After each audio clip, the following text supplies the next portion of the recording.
Vice President Al Gore's new book is out, and in it he takes President Bush to task for his conduct of the war in Iraq. Not only that, but Gore claims to unmask what he says are the false reasons the president gave for getting into the war in the first place.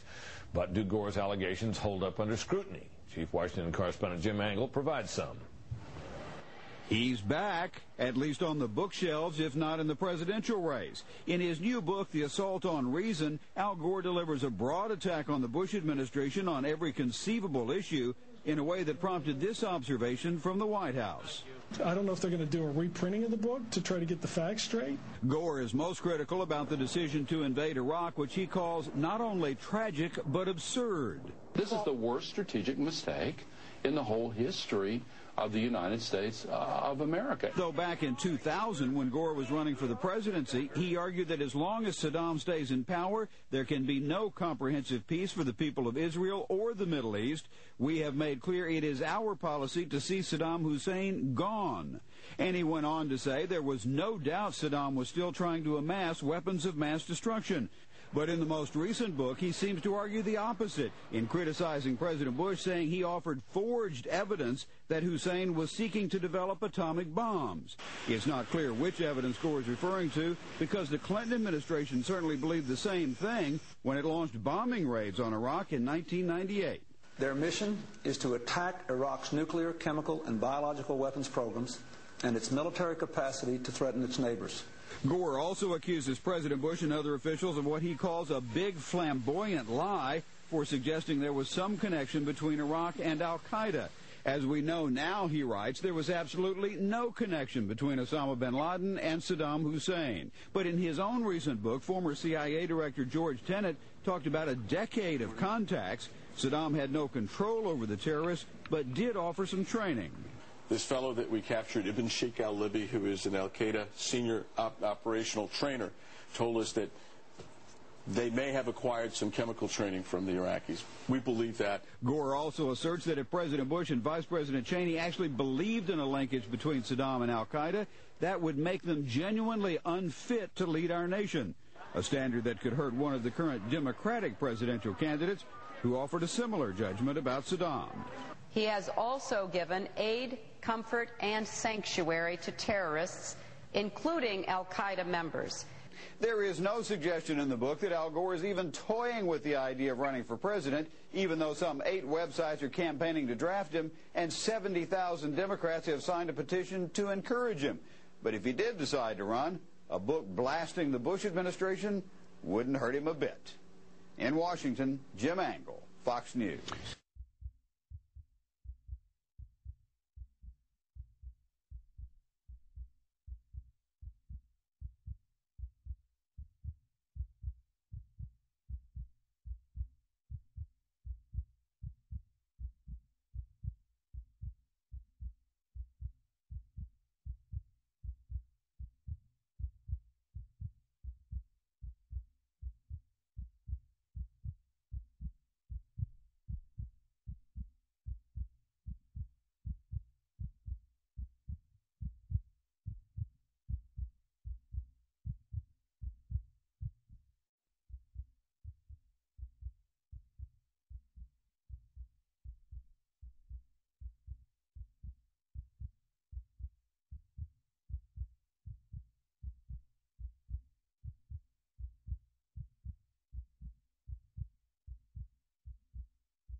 There's no question that Saddam Hussein is a threat to the United States and to our allies. Saddam Hussein was never a threat to the United States. And the president says about Saddam Hussein is true. Some of the things that the president said on our way into Iraq, they just weren't true. Who can say that this master of miscalculation will not develop a weapon of mass destruction even greater, a nuclear weapon? There is no question that Americans were misled into the war in Iraq. Saddam Hussein certainly has chemical and biological weapons. There's no question about that. There was no imminent threat. At no place in any of that intelligence could they show you that there was an imminent threat that justified the use of force. I can support the president. I can support an action against Saddam Hussein because I think it's in the long-term interests of our national security. I did vote to give the president authority based on what the president said he was going to use the authority for. Saddam Hussein, in effect, has thumbed his nose at the world community. And I think that the president is approaching this in the right fashion. Saddam Hussein, in effect, has chemical and biological weapons.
Kiss before you leave me, baby, blow me.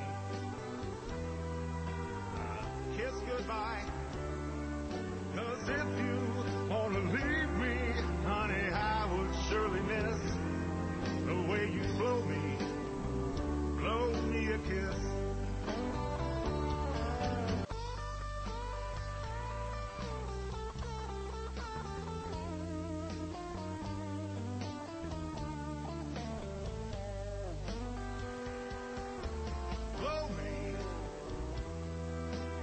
Kiss before you leave me, baby, blow me.